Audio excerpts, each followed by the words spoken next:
Welcome to Crushed Husband. Please like the video and subscribe. Let's begin. My phone buzzed as I pulled into the driveway of the sprawling estate. The name, Bianca Mercer, flashed across the screen. I sighed, glancing at the luxury car parked in front of the house. Everything about this place screamed wealth. The kind of wealth that made me feel like I didn't belong. I didn't want to be here. Not now, not ever. But I had no choice. My cousin Aaron had died 3 weeks ago, in what everyone had assumed was a tragic climbing accident. But something about it didn't sit right with me. Bianca, his widow, had reached out, asking me to look after the estate and her Arabian horse while she was away at a spa retreat. I had known Bianca since she and Aaron first started dating. She was cold, distant, a woman who always seemed to have an agenda. I didn't trust her, especially after how she acted at Aaron's funeral. A woman who'd lost her husband was supposed to be grieving, but Bianca hadn't shed a single tear. I couldn't even remember the last time I'd seen her smile. It had been years. That was 3 days ago, though. The last time we spoke, she'd stopped by my apartment to hand me the keys to the estate. Her eyes had been glassy, emotionless, her voice unnaturally sweet as she explained what she needed. It felt like a setup. I shoved my phone back into my pocket and got out of the truck, locking it with a quick beep. I'd been avoiding this call for days, but now that I was here, I couldn't back out. I walked toward the front door, my boots crunching on the gravel path that lined the manicured lawn. The house loomed above me like something out of a real estate magazine. The sprawling windows glinted in the fading light of the late afternoon, and the perfectly trimmed hedges gave it an air of uninviting perfection. Nothing about this place felt like Aaron. It was all Bianca, sterile, lifeless, and pristine. I reached for the doorbell, but before I could press it, the door swung open. Bianca stood in the threshold, dressed in a sleek black outfit, her dark hair perfectly styled. Her face softened, but not in a way that felt genuine. "Daniel," she said, her voice too smooth. "I'm so glad you made it." I forced a smile. "You said you needed me to watch over the place while you were away," I said, trying to keep my voice steady. "Seems like a lot of space for one person to handle." She stepped aside, letting me in. The air inside was cool, almost too cool, like a museum that didn't want anyone getting too comfortable. "It's been hard without Aaron," she said, her eyes momentarily flickering with something, regret maybe, but it was gone so quickly I almost wondered if I imagined it. I didn't respond, I just nodded, stepping inside. My eyes wandered over the house, taking in the polished floors, the tall ceilings, the sterile elegance. It wasn't the place I remembered. Aaron had always preferred simplicity. This was something else entirely. "Where's the horse?" I asked, trying to focus on the task at hand. Bianca smiled faintly and motioned down the hall. "I've put him in the barn out back. I know it's not quite what you're used to, but I'm sure you'll manage." "Right," I muttered under my breath, still trying to make sense of everything. "Do you need anything?" she asked, her voice carrying a sharp edge now. "I'll be leaving first thing in the morning, but if you need anything, don't hesitate to ask." I hesitated, still feeling the weight of everything I couldn't quite put into words. I didn't trust her, not even a little. But Aaron was family, and that was enough to keep me here for now. "No, I'm good," I said, swallowing the unease creeping up my throat. "Great," she replied, her smile stretching a little too wide. She took a step back. "I'll leave you to it then." I didn't wait for her to say more. Instead, I turned and walked out the back door, my boots clicking on the polished floors as I made my way to the barn. Something didn't feel right about all of this.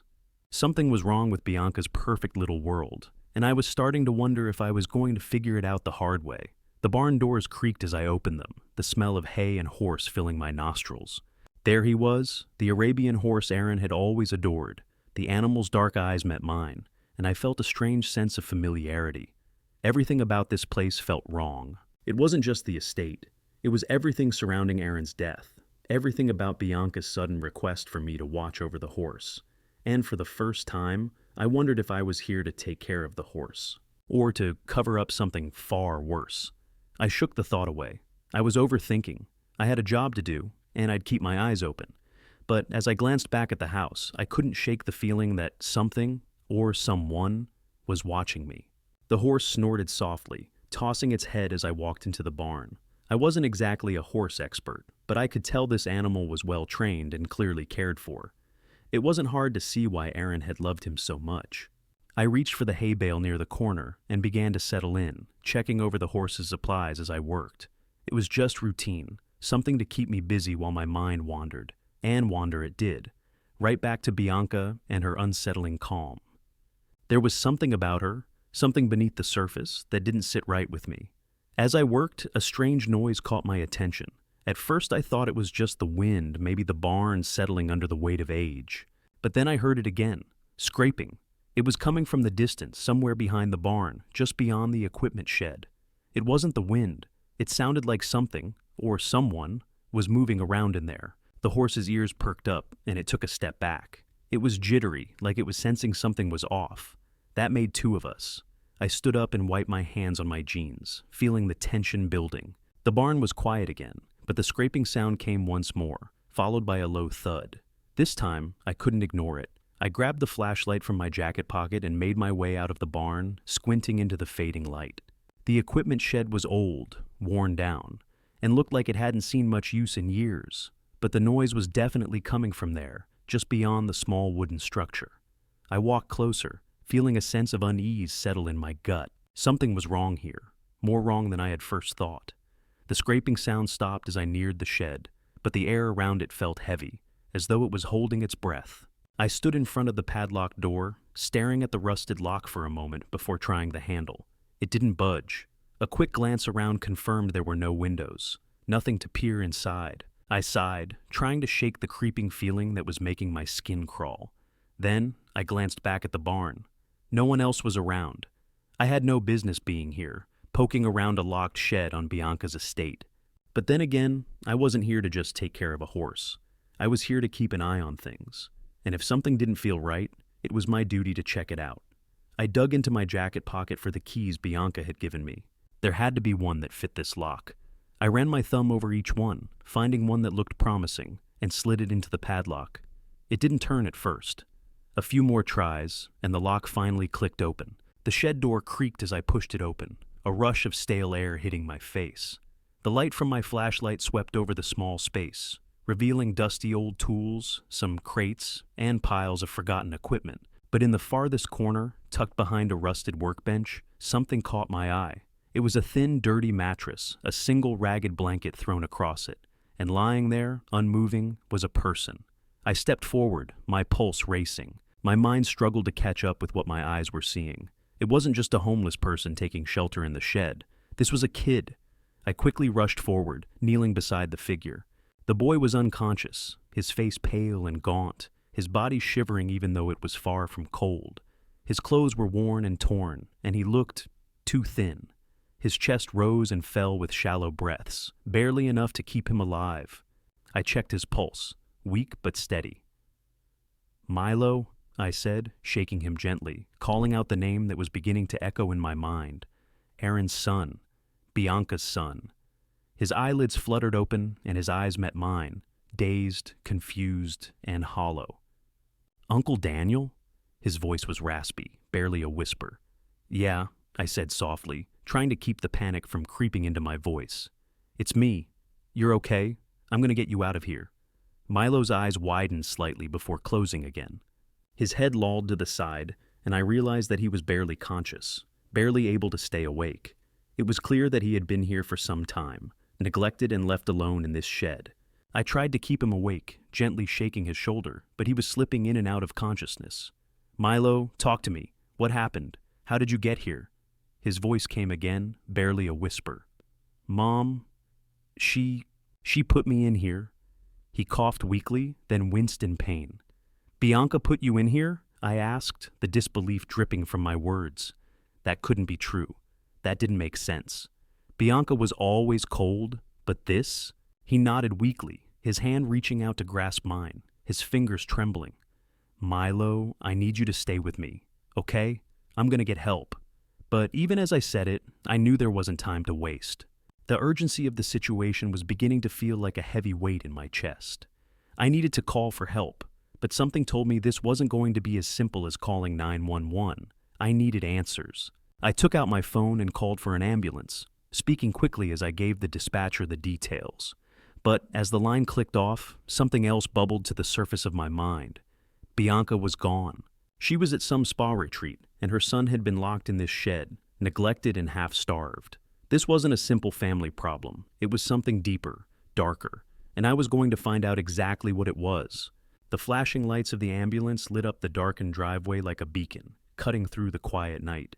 I had never felt more powerless in my life. As the paramedics carefully lifted Milo onto the stretcher, I stood frozen, watching them work, feeling like I was in a nightmare that I couldn't wake up from. The world seemed to tilt as they loaded him into the back of the ambulance, and I stood there, my stomach in knots. How had it come to this? I barely noticed the police cars pulling up behind the ambulance, their sirens muted as they came to a stop. The moment I turned around, I knew it wasn't going to be simple. Detective Ortiz stepped out of one of the cars, tall and imposing, her sharp gaze sweeping across me.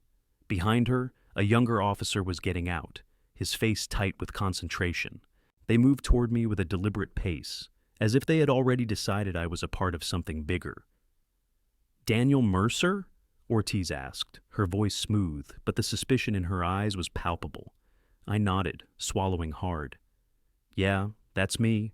I'm Aaron's cousin. I found him. I found Milo." Ortiz glanced over at the ambulance, her eyes narrowing slightly. "And you didn't think to call us before you touched the scene?" I frowned. "I called the ambulance. Milo was in bad shape. He was locked in that shed. He's been in there for God knows how long." "That's a nice story, Mr. Mercer," Ortiz said, her tone icy. "But I'm not buying it yet. You don't just stumble across a locked room and find a malnourished child." She crossed her arms. "Where's Bianca?" I blinked. "She's away on some spa retreat. She left me in charge of looking after the property, the horse, everything." I swallowed, feeling the weight of her stare. She wasn't supposed to be involved in this. Ortiz raised an eyebrow. "You're telling me you're looking after her property, but you had no idea her son was locked away in a shed, practically starving?" I shook my head, my hands trembling at my sides. "Number. I had no idea, I swear. I came to check on things. The horse, the estate, and I found Milo in there, unconscious." Ortiz didn't seem convinced, her eyes never leaving mine. "You're not the first person to tell a story like that, Mr. Mercer." She motioned for the younger officer to start questioning the paramedics. "I'm going to need you to come with me. We'll be asking you some more questions." "Look, I didn't do anything," I protested, my voice rising with frustration. "I'm just trying to help. I've got nothing to hide here." Ortiz's gaze hardened. "We'll be the judge of that. Right now, you're a witness. But if things don't add up, don't expect us to take your word for it." Before I could argue further, she turned on her heel and started walking toward the house, motioning for me to follow. I had no choice but to trail behind her, my mind racing with questions. What the hell was going on? Why was Milo locked up? Was Bianca really responsible? Inside the house, the air felt tense, colder somehow. As I walked past the pristine living room, I could feel the weight of Ortiz's stare on me. I knew she was sizing me up. She led me to the dining room table, where a set of documents were laid out. "Have a seat," she instructed, pulling out a chair for me. I sat down, my heart pounding. There was so much running through my head that I didn't even know where to start. Everything about Bianca and this estate felt off. How could a mother be so indifferent? Ortiz sat across from me, folding her arms. "Now, I need you to tell me the full story. Start from the beginning." I took a deep breath, trying to keep my voice steady as I spoke. "I came to the estate a couple of days ago, just like Bianca asked me to. She said she was going away for a while and needed someone to look after things, her horse, the property. She didn't mention Milo at all. When I got here, everything seemed fine, but as I was working in the barn, I heard some noises coming from the shed. At first I thought it was just the wind, but then I heard scraping, something moving around. That's when I found the shed locked. I opened it, and that's when I found Milo." Ortiz's eyes flickered with suspicion. "You didn't think to call us right away?" I called the paramedics first," I said quickly. "I wasn't thinking, I was trying to help him. He was barely conscious. He looked half-starved." My voice wavered slightly, the image of Milo lying there still haunting me. Ortiz nodded, but there was still a coldness in her eyes. "You've been at this estate for days, and you just happened to find him tonight?" I rubbed my face, frustration bubbling inside me. "Yes, I've been here for a few days, just taking care of things." But Milo, he wasn't the one I was supposed to be looking after. Bianca left me a list of tasks, nothing about checking on him. I swear I didn't know. Ortiz didn't seem convinced. And you expect us to believe that? After everything we know about you, your cousin Aaron's suspicious death, and now this? I froze. What do you mean Aaron's death is suspicious? Ortiz's lips curled into a tight smile. You didn't know? Funny, because it seems everyone else does. But maybe that's a conversation for another time. I felt a chill run down my spine. What are you talking about? Ortiz leaned back in her chair, crossing her arms. Your cousin Aaron died in a climbing accident, but there's something that doesn't add up. Your cousin was a skilled climber. There were no signs of foul play, but still, something feels off. And then there's Bianca. Her behavior's been odd. And now we've got a locked shed with a half-starved child. I stared at her, trying to process the weight of her words. You think Bianca's involved? Ortiz didn't reply immediately. You're not off the hook yet, Daniel. Not until we figure out what's really going on here. So, for now, you stay put. Don't leave town. She paused, locking eyes with me. You might just be more involved in this than you think.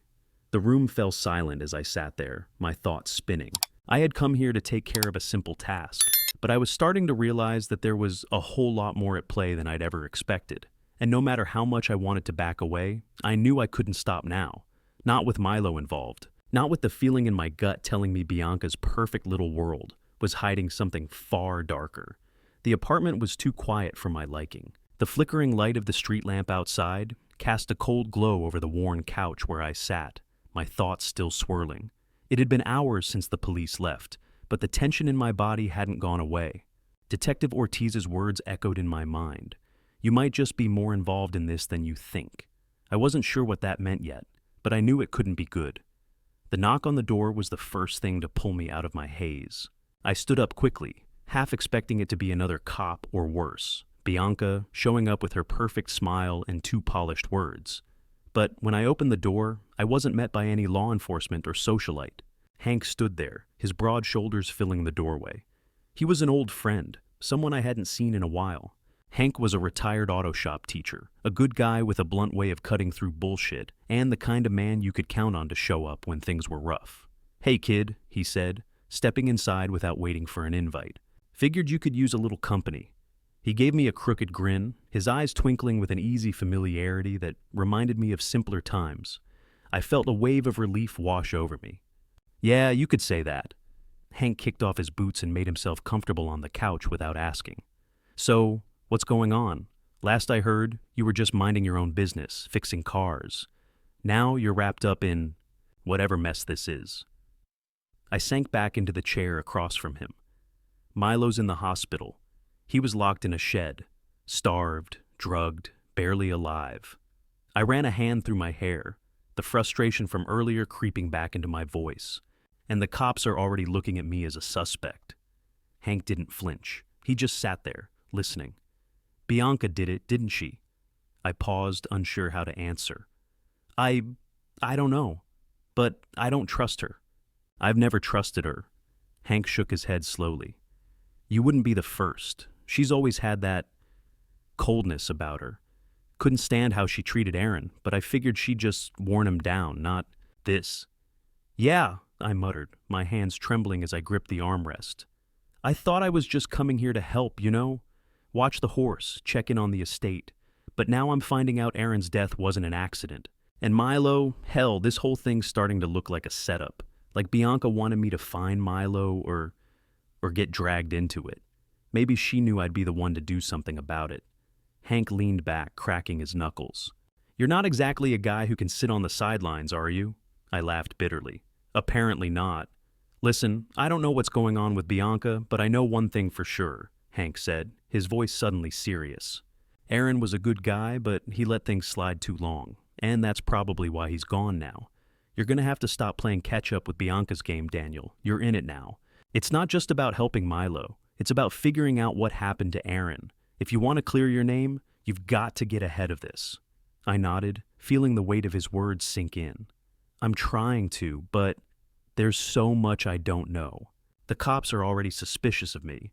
And Bianca, God, she's always 2 steps ahead. I can't keep up. then get someone who can. Hank's eyes twinkled again, as if he was letting me in on a secret. There's a woman who might be able to help. Rhea. Used to be military police, now she's working as a child welfare investigator. She's sharp as hell, and she doesn't trust Bianca either. I raised an eyebrow. Wait, you're telling me you know someone who's actually trustworthy around here? Hank chuckled. Believe it or not, yeah. She helped me a few years ago when things got messy. She's not exactly a fan of the law, but when things are this dirty, she's who you want in your corner. Plus, she's been keeping an eye on Milo for a while too. She knows more than you think. I let the idea of a real ally sink in. How do I find her? Hank gave me a knowing grin. I'll give her a call, but before you do anything else, Daniel, don't play Bianca's game. You've got the law on your tail now, but she's got her own set of rules. Don't get too comfortable with the idea of staying on the defense.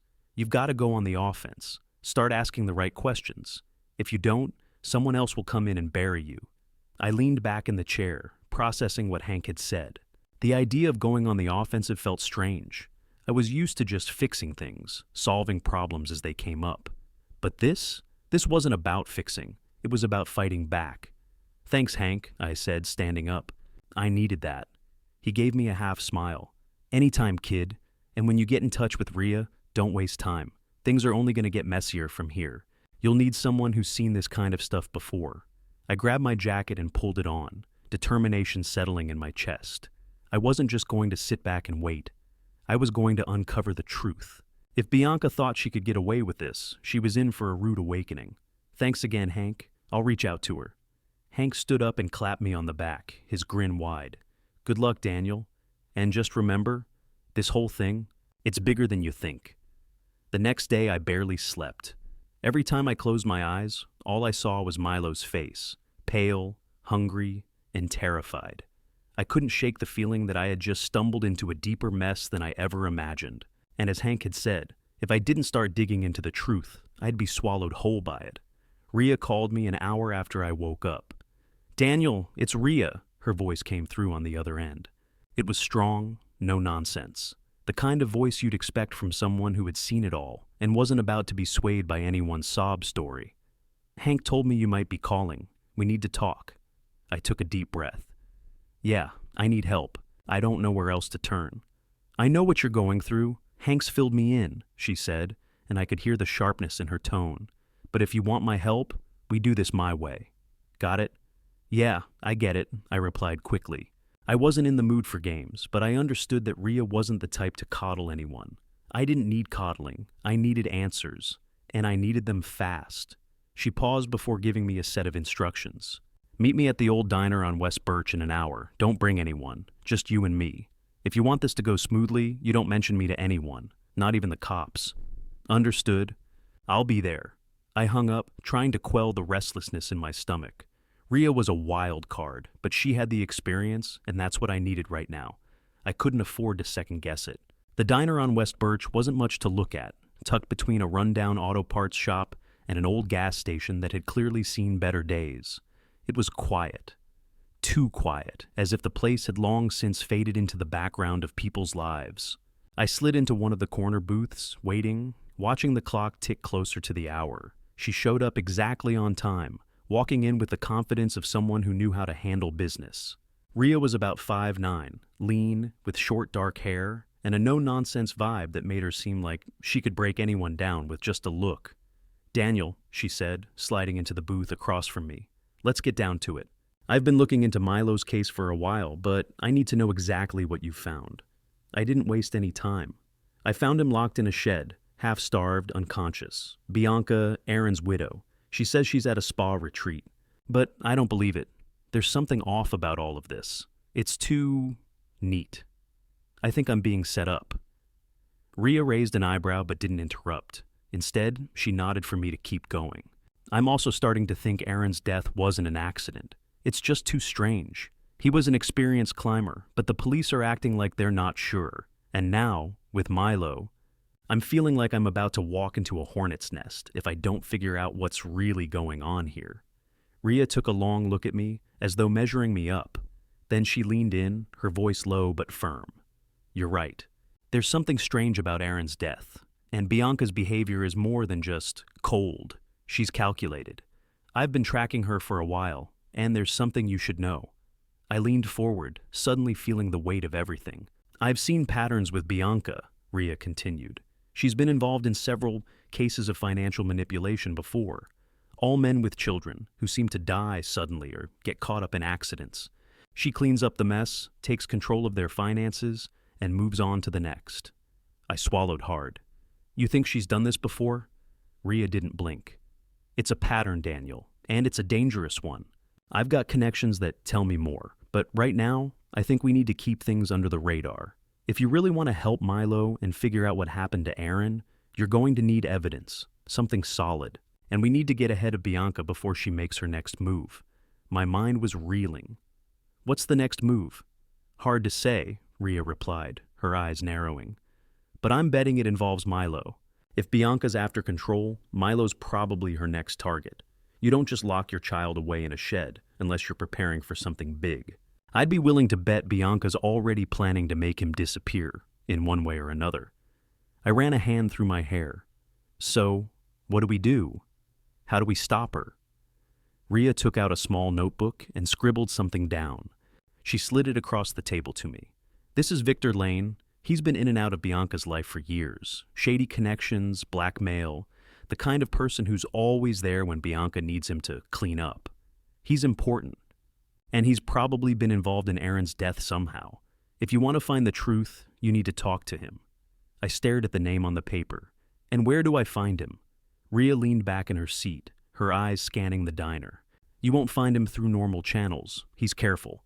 But I've got a friend who can track him down. Once you get to him, you'll have everything you need to take Bianca down. But you can't trust anyone in her circle, Daniel. Not anyone. I nodded, absorbing the weight of her words. It felt like a tangled web of lies and manipulation, and I was standing right in the middle of it. But if I didn't do something, if I didn't dig deeper into what had happened, I might lose more than just the chance to help Milo. I had to stop Bianca before it was too late. Thanks, Ria. I'll get to work on this. She gave me a sharp look. Make sure you're ready. This isn't going to be easy. I'm ready, I said, my voice firm. Let's bring her down. The sun was barely up when I made my way back to the estate. Ria's words rang in my ears. This isn't going to be easy. I was starting to realize just how true that was. I had no idea how deep Bianca's control went, or what lengths she would go to in order to keep her secrets buried, but I wasn't backing down. I pulled up to the estate, still feeling the weight of everything that had happened. The sight of the house in front of me, cold and immaculate, sent a shiver down my spine. Everything about this place screamed control, and that was Bianca's style. She was meticulous, perfect even. But there was something about her that made me uneasy. The way she'd slipped into Aaron's life, the way she'd hidden herself behind her beauty and charm. It was all a front. I was sure of it now. If she was really as cold as I thought, then there was no telling what she had planned. I parked my truck by the barn, grabbing a flashlight and my phone. I needed to go back to the barn, where Aaron had once mentioned something about hiding important documents. Something that could expose Bianca for who she really was. I wasn't sure what I was expecting to find, but I knew that if I didn't go through with it, I'd regret it. The barn was just as empty as I remembered, its wooden beams creaking slightly with the weight of time. The air was thick with the smell of hay and dust.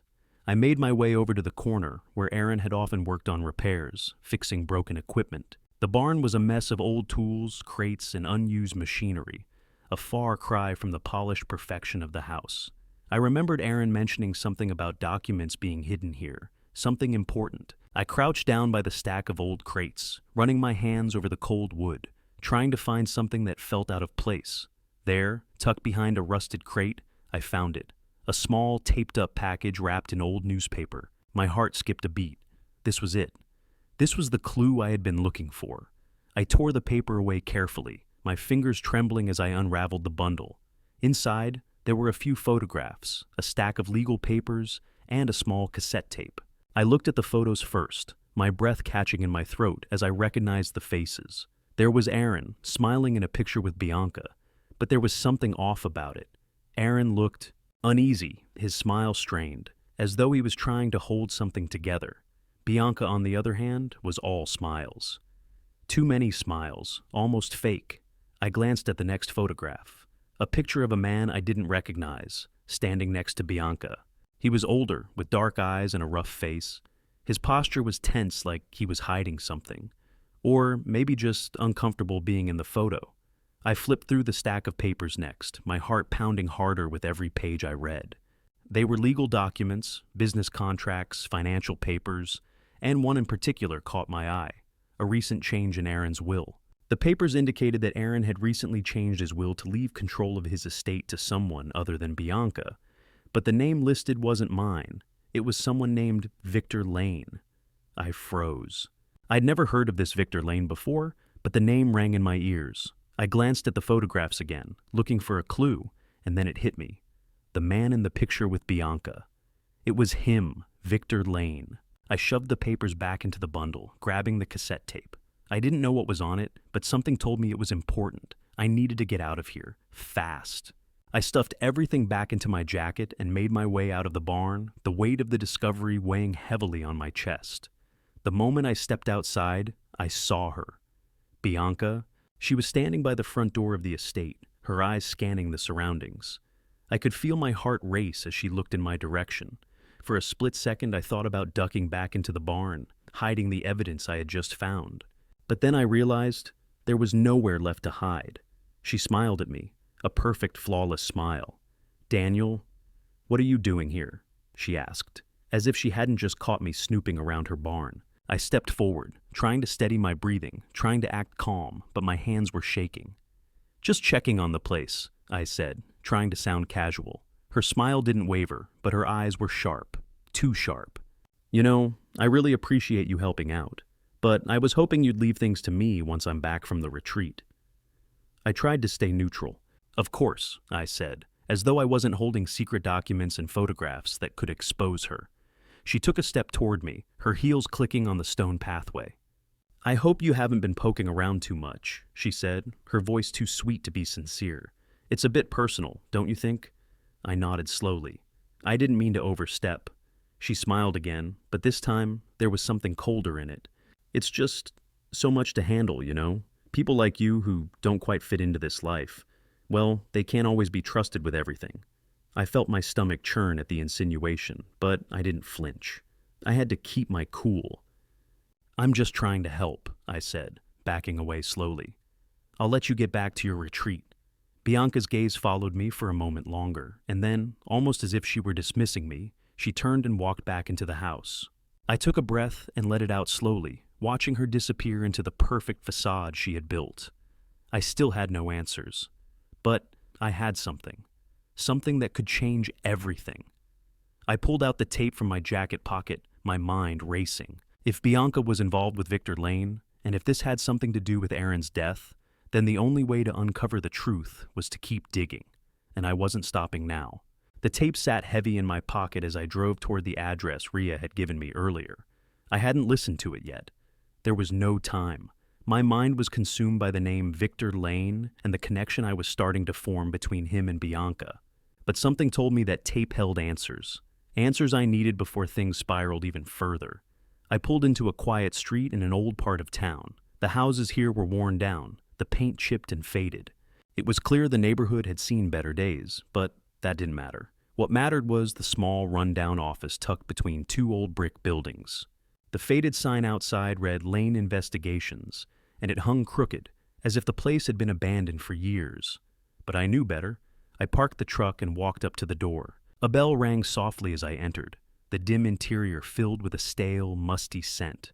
The office was small, barely enough room for the desk, some filing cabinets, and an old leather chair that looked like it hadn't been sat in for a while. But sitting behind the desk was a man who looked like he belonged to this place, Victor Lane. He looked nothing like the man in the photo with Bianca, at least not exactly. But the intensity in his eyes was the same.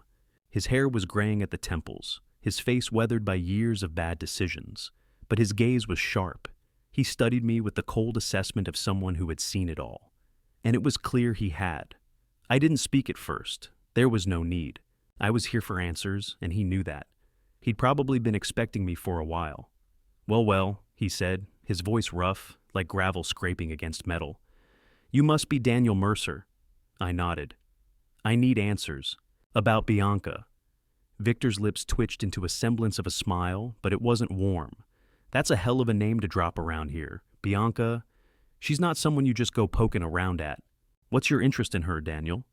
I didn't waste any time. I think she's involved in something much bigger than what it seems. And I need to know what happened to Aaron. And why Milo was locked away in that shed. Victor's eyes narrowed, and he leaned back in his chair, his fingers tapping lightly on the wooden desk. You're asking the right questions, kid, but you're also asking the wrong person. You think I'm going to just give you all the answers you're looking for? I think you know exactly what happened, I said, my voice growing more steady with each word. And I think you're involved. I'm not leaving here until you tell me what I need to know. Victor chuckled softly, shaking his head. You've got guts. I'll give you that. But you don't have the whole picture, Daniel. You think you can walk into my office, act tough, and get answers? It doesn't work like that. I took a deep breath, holding his gaze. Then help me understand. Who are you, really?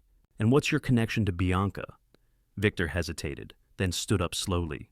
He was a big guy, tall and imposing, but his movements were deliberate, measured. He walked over to a small filing cabinet in the corner of the room and pulled out a manila folder. He dropped it onto the desk in front of me with a thud. Take a look, he said gruffly. You'll find everything you need to know in there. I opened the folder, my pulse quickening as I flipped through the pages. Inside were more photos of Aaron. Some I had seen before, others I hadn't. But it wasn't the pictures that caught my attention. It was the documents. Business contracts, agreements, and letters, all with signatures from Bianca, Aaron, and a list of other names I didn't recognize. The more I read, the more I felt the walls close in around me. Bianca hadn't just been after Aaron's money. She'd been after control, complete control. And Aaron had been trying to protect Milo from whatever she had planned. I looked up at Victor, trying to make sense of it all. What is all of this? What does Bianca want? Victor's face darkened.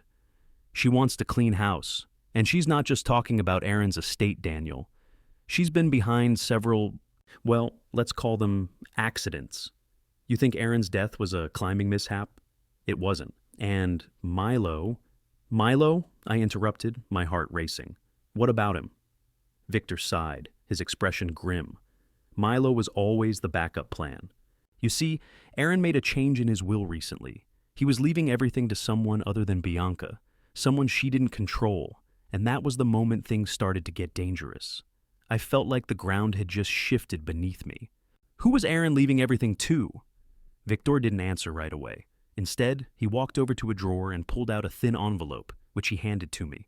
I opened it carefully, finding a copy of Aaron's revised will. The name on the document hit me like a punch to the gut. Daniel Mercer. I looked up at Victor, my voice barely a whisper. I was the one he was leaving everything to? Victor nodded. Bianca wasn't happy about that. Not one bit. And she wasn't going to let that happen, so she made sure Aaron's death would look like an accident, and she was planning to make Milo disappear. I stared at the papers in my hand, my mind struggling to process the implications. And what does Victor Lane have to do with all of this? Victor's lips curled into a half smile. I'm the one who's helped clean up her messes, made things look less messy. But now I'm done. I stood up, feeling a surge of adrenaline rush through me. So, what now? Victor stepped back, his face hardening. You go after her. You expose her for what she really is. But be careful, Daniel. Bianca doesn't play fair. She's been getting away with this for years, and if you push her too hard, she'll do whatever it takes to protect herself. I swallowed hard, realizing the enormity of what I was up against. I won't stop until I find out the truth, and I'm going to make sure Bianca doesn't get away with this. Victor nodded, his eyes dark. I hope you know what you're getting into, kid, but you're in this now, whether you like it or not. Just remember, watch your back. I didn't need to be told twice. As I left Victor's office, the weight of everything that was at stake pressed down on me. Bianca wasn't just a grieving widow. She was a predator, and I was standing in her crosshairs. I had no choice now. I had to bring her down, before it was too late. The pressure was suffocating. I sat in front of my laptop, staring at the screen as I gathered the final pieces of evidence. Aaron's revised will, the photos, the recordings, everything that I had dug up over the past few days was sitting in front of me, ready to be sent to the media. The thought made my stomach twist, but I couldn't keep waiting. I couldn't let Bianca control the narrative anymore. The cops were tangled in their own web, and I was running out of time. If I didn't act fast, Bianca would find a way to silence Milo, or worse, bury the truth about Aaron's death forever. I had to expose her, and I was going to do it publicly. The camera crew I'd hired was waiting outside the building, ready to film the press conference I'd set up. The reporter, a woman named Karen Green, had been skeptical at first, but once I had shown her the evidence, she was on board. The media was the only way to get the truth out before Bianca could bury it all. My hands trembled slightly as I picked up the phone to call Karen. "Are we good to go?" I asked, my voice tight. "Yeah, we're ready," she said. "The room's set, and I've got the crew ready to roll. You sure you want to do this? Once it's out there, there's no going back." I looked at the stack of papers on the table, the weight of everything I was about to expose settling heavily in my chest. "There's no other choice. I'm done hiding. Let's do it." "All right, we'll be there in 10. I hung up and stared at the evidence in front of me again. Bianca had always been the perfect picture of control, an ice queen who knew how to manipulate everyone around her. But she had underestimated me. She had underestimated the family she thought she had wrapped around her finger. I wasn't about to let her win. Not now, not after everything I had seen and uncovered. I took a deep breath and grabbed the folder with the most damning evidence, the recordings. I knew these would be the nail in Bianca's coffin. Aaron's voice, recorded just days before his death, speaking about his fears, about what he had discovered about Bianca and her plans. The words on that tape were all I needed to blow her wide open. As I made my way to the car, I couldn't shake the feeling that someone was watching me. I glanced over my shoulder, but the street was empty. Just my imagination, I thought. But I couldn't shake the paranoia. The closer I got to the press conference, the more I could feel the weight of everything pressing on me. This was it, the moment where everything changed. The conference room was already packed when I arrived. A few reporters were milling about, adjusting their cameras and mics, chatting with one another. Karen was already at the front, waiting for me.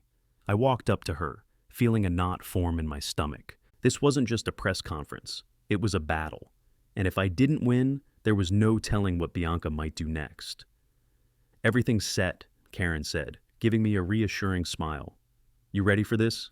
I nodded, trying to steady my nerves. "As ready as I'll ever be." She patted me on the back and gestured toward the podium. "Go ahead, take your place. We'll roll once you start." I walked up to the podium, my palms sweaty against the microphone. As I looked out at the crowd of reporters, my mind went blank for a moment. But then I thought of Milo, of the way he'd looked at me with those scared eyes, of everything Bianca had done to keep him hidden away. I cleared my throat and spoke into the mic. "Thank you all for coming. I'm here today to expose the truth about what happened to my cousin Aaron and his son Milo." The room went silent. I could feel their eyes on me, waiting for more. I took a deep breath and continued. "What you've been told about Aaron's death, the so-called climbing accident, is a lie. It wasn't an accident. Bianca Mercer, his widow, was directly involved in his death, and I can prove it." I paused for a moment, letting the weight of my words settle in the room. The reporters were already scribbling notes, but I wasn't finished. "I have recordings, I have photos, and most importantly, I have documents showing that Aaron had been planning to change his will to leave everything to me, his cousin. Not Bianca. She found out about it, and that's when things went from bad to worse."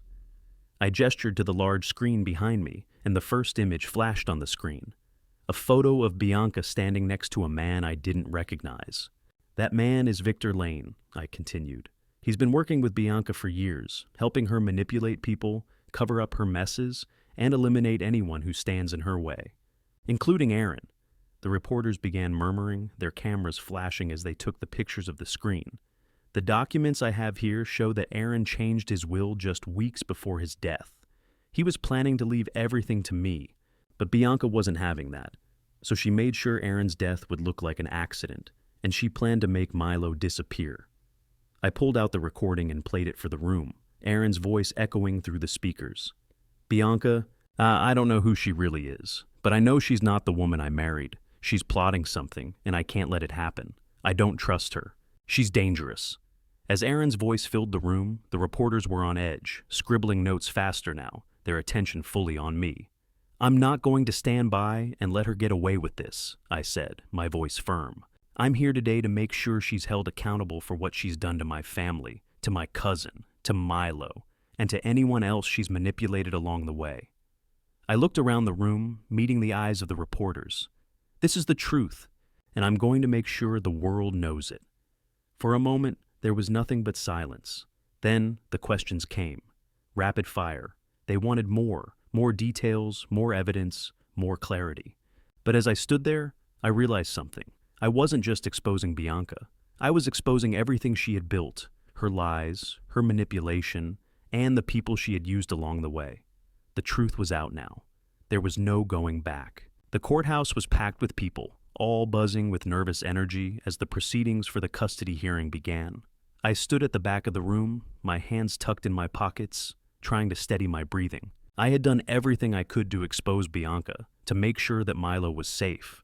But now, it all came down to this: whether or not the court would grant me custody of my cousin's son.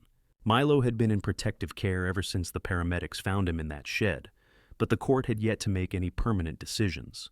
Bianca was still listed as his mother, and though she had gone quiet after my press conference, I knew she wasn't done.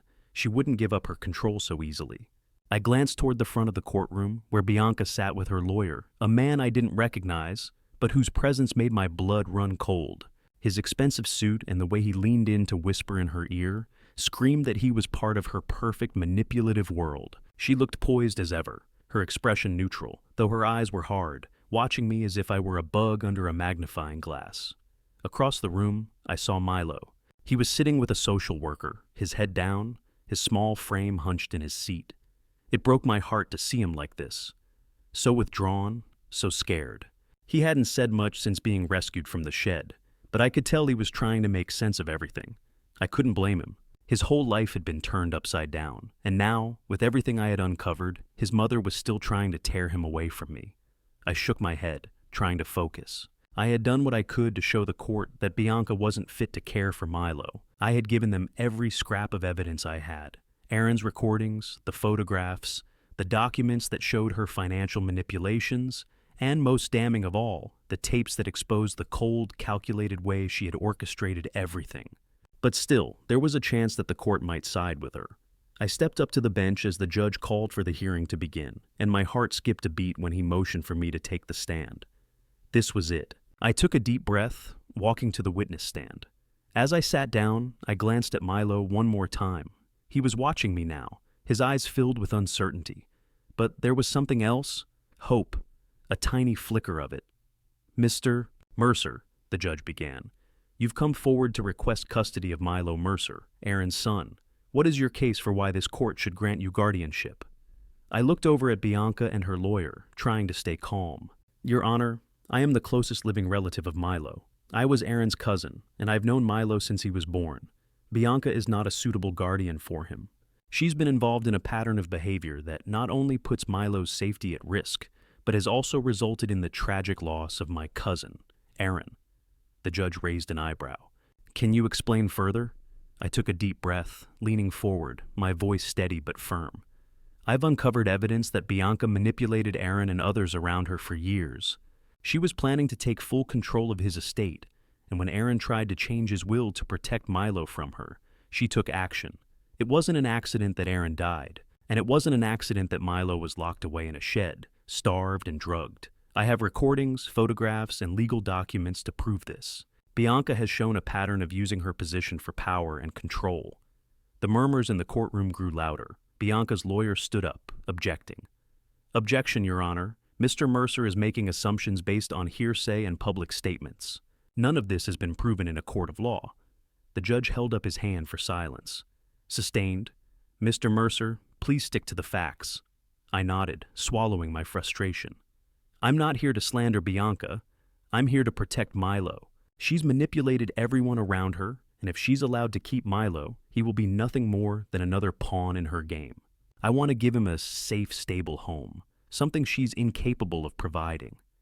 Bianca's lawyer stood and approached the judge, addressing the court. "Your Honor, the defense would like to remind the court that Milo's mother, Bianca, has had no prior history of abuse or neglect. She has been a loving and devoted mother to Milo, and the fact that he is in protective custody now is simply due to the extraordinary circumstances surrounding the events that led to Aaron's death. Bianca's lawyer paused, letting his words sink in. Bianca has been a part of this family for years, and she is the one Milo knows and loves. Mr. Mercer's claim that she is unfit to care for him is based on personal vendettas, not facts. I clenched my fists, but I forced myself to remain calm. I could feel the tension building in my chest, but I couldn't let it show. I had to stick to the truth. I looked at the judge, my voice steady. Your Honor, I understand that Bianca is Milo's biological mother, but that does not automatically make her the best person to care for him. The evidence I provided shows that she's manipulated Aaron, caused harm to Milo, and put him in a position where he could have lost everything. I have the right to give him a better future than the one she's offering. The judge leaned forward, his eyes focused on me. And what do you propose, Mr. Mercer? What kind of life are you offering Milo that Bianca cannot? I felt a wave of emotion surge within me. I'm offering him a life where he feels safe, a life where he doesn't have to be afraid of the people who should protect him. I want to give him a home where he knows he's loved, not used. I want to raise him the way Aaron would have wanted, and I want to make sure he's never used as a pawn in anyone's game again. There was a long pause.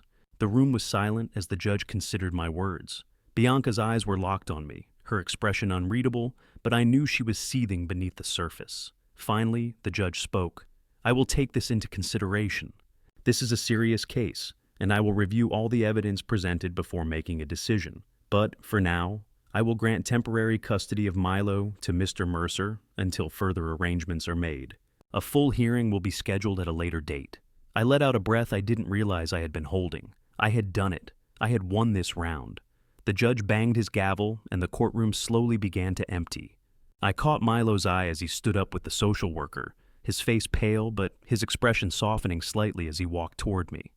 I knelt down in front of him, my heart swelling with a mix of emotions. Hey, buddy, I said gently.